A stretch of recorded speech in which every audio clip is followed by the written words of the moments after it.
what's up everybody? Welcome to Car Question. I'm an happy man today because I'm sitting and I've been test driving for a few days the Land Rover Discovery, and what an incredible machine it is. Off-road capability level 100.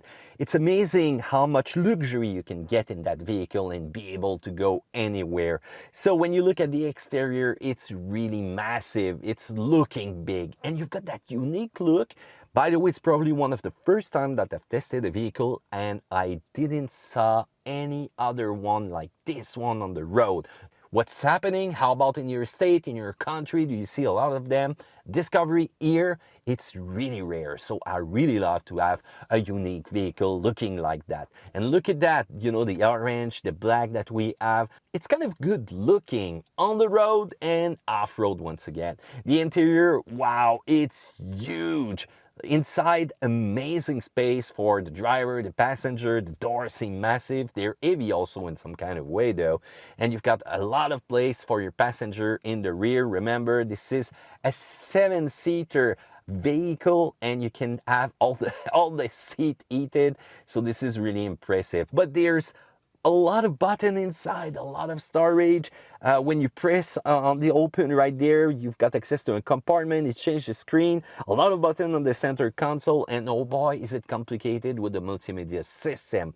I'm not really a fan of it. I love the HD screen that you get, the size of it, but that multimedia system is kind of slow. And by the way, we had 2 crashes on it. The menu just disappeared and I had to restart the vehicle to get back to the menu that I used to have. What's happening with that, I don't know. But still, there's a lot of off-road information in that one that you can activate as soon as you get out on those beaten path. But remember guys, I love off-road. I'm an off-road guy and I love to take the vehicle anywhere without breaking them though. I gotta be careful, you know, when you got such a high price vehicle on the trail, even this little tree branch, you know, on the paint, you know, the sound that make, that's not really good. But anyway guys, you've got an awesome sound system also inside, and you've got all those buttons in the rear. You know, you open the trunk for your grocery, you find the vehicle to be too high, you just press on the button and everything will come down. You will have that little table that you can open and put your stuff on. You know, the camera guys really love that. And you can close all the seat from the center console here. You can also activate the massage. You can also activate the heat. And by the way, you need to learn that system. It's the first time that I got so confused with so many features in a multimedia system that I said to myself, oh, I gotta stop. I gotta read the manual. And it's not happening really often. So they need to work on their user-friendly interface in some kind of way. But thumbs up for the off-road information in the center console, in the dash, and even in the HUD right here, where you will be able to go anywhere with that vehicle. And a little bit of noise also inside, some vibration, some clunkiness. I don't know.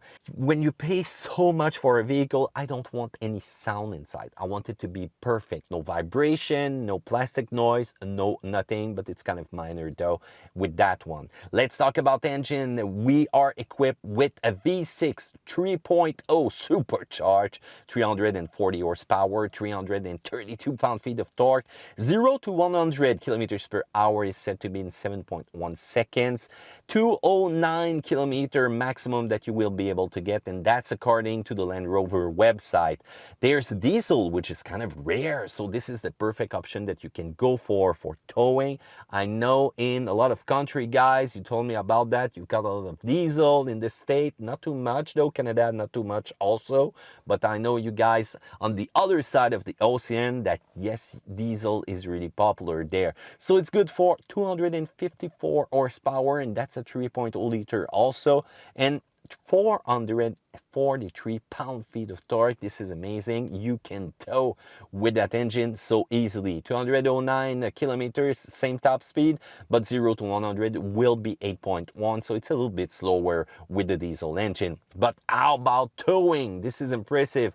You can tow up to 8,201 pounds, and you've got also that towing system that you can use to maneuver the trailer around, so this is a nice addition. Transmission is an 8-speed automatic automatic that can be clunky sometimes. You know, the gear change, you feel it, acceleration, boom, it's giving you that little gear change impact in the vehicle. It's not really smooth. Same thing also for the start stop feature. Turn it off, please. You've got also a nice all-wheel drive system. So it's equipped with the terrain response 2 system. You can choose so many features with that knob over here. Mud, snow, rock crawling, Baja, name it. This is impressive how far you can go with that vehicle.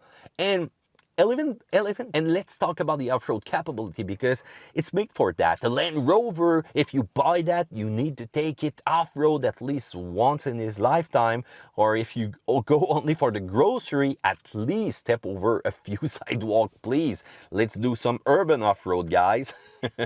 Anyway, you've got a little bit more than 11 inches of ground clearance as soon as you press the button and raise the suspension, because it's an air suspension, by the way. If you're wondering about diagonal test, well, this one aced it. You've got the locker in the rear. You've got the tons of menu inside here, a lot of information, approach angle, departure angle. And one of the best systems that I really like, which is unique to Land Rover, is the wave sensing. You know, when you go in the water, you create a wave. Sometimes you get into deeper stuff. And I was kind of surprised because I've entered water and I said to myself, whoa, it's kind of deep. But you know what? No, it was not. This machine can take so much more. 900 millimeters, 90 centimeters, nearly 1 meter of water that you can take with that vehicle. And there's sensor right there located in the door mirror that will give the driver a pictorial real-time information about the water's depth in relation to the vehicle, as well as maximum weighting capability via the touchscreen. This is a system that I like. And we've done some off-road with it. When you switch it into Baja mode, you step on it. Oh boy, you know, even if you got those nice wheels, nice black wheels, that I was kind of scared to take off-road with that. I didn't chase the pressure. Yes, I know, guys, when you go off-road, please remove some pressure inside your tire. But imagine such a capable vehicle with BFKO2, you know, with more aggressive tire. How about the new KM3? You know, it's going to be awesome how deep you will be able to go. And this is really a machine that is strong, and it's one of the most performer when it's come to off-road with that luxury feature that I really like. So you've got also a twin speed transfer box. It's getting more rare and rare in today's vehicle. You know, sometimes you don't have a transfer case. It's all the computer doing the stuff. But you know, for purists that likes off-road, we need a transfer case. So with additional sets of lower gear, the system will give you precise speed and control.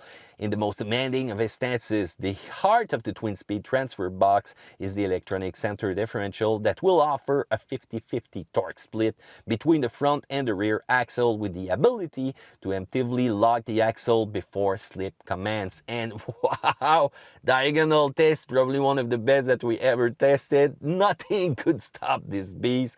Even if I took time, you know, to slow down, to really make it work, try to remove some weight, put it on the back, you know, to give it more difficulty to pass that test. But remember, guys, it aced it, hands up, impressive. This is probably one of the best we tested over time.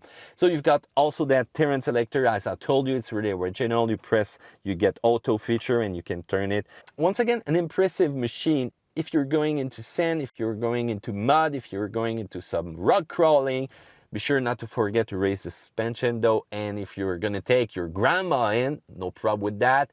Set it to her height much lower and you'll be able to get her in really easily. So acceleration is kind of strong for the size of that vehicle. You can hear the supercharger and I really like that. But remember, the transmission can be clunky. Switch it into sports mode, it's going to be more reactive. But I would have liked to get something more aggressive, you know, for the curve, for this stuff. The brake, kind of mushy, kind of boring in some kind of way. It's not really connected to the vehicle. You know, it's kind of okay off-road once again, but on the road, I don't get that precise feeling that I get. You want confidence in your braking maneuver, and I doesn't really feel it. Direction, really numb. You know, it's not communicating anything off the road. Real light in some kind of way. But when you are between some rocks, it's really easy to turn though. Suspension, adjustable, you know, air suspension. You've got those big wheels. and it's kind of perfect off-road. You've got the great reception of it. Sometimes it will make some noise though, you know, air suspension, and it's gonna need some special maintenance in winter. Remember, winter doesn't like air suspension, but this is such a nice addition to go off-road with the Land Rover. General comfort, really impressive in that one for everybody inside the vehicle, even the children completely in the back. So let's talk about fuel consumption. If you go off-road with that machine, you will go over the 14 liter per 100, depending on the power that you will need. But in regular circumstances, 11, 12 is going to be probably the average that you will be able to do. So let's talk about the competition, because there's a lot of them. Audi Q7, Porsche Cayenne, Volvo XC90, BMW X5, Acura MDX, Buick Enclave, the Lincoln Aviator, the Nautilus, the Levante, the GLE, and even the Model X of Tesla. But remember, don't take your Model X off-road. There's always those people, you know, raising their hand, telling us that, oh, my Model X is awesome off-road. Yeah, try it in 90 millimeters of deep water. Tell me what it's gonna do. If you think that's gonna do great, fine, let's see over time. But there's always that guy telling that it can do anything. But no, it won't, okay? Anyway, you've got all those luxury vehicles that are really impressive. You've got even some awesome performer in that list, but where the Land Rover shine is the off-road territory. This is an awesome machine. So let's talk about the minus points. Fuel consumption is kind of average. The interior, some vibration, some noise that I don't want to hear in a vehicle that it's worth around 80K. I don't want to hear some noise inside, some vibration, you know, some plastic clunking. The braking is not really impressive, and the performance, you know, the road handling, it's just like a Polaris RZR, you know, that kind of little vehicle. It's fast, but when you turn, you've got that suspension movement. When you brake, that nosedive, the acceleration, it's not meant to be on-road, but off-road, and that's the way I sense it when I'm behind the wheel of the Land Rover. On the plus side though, the look, unique, massive. I like that. It's unique on the road. Big thumbs up for that.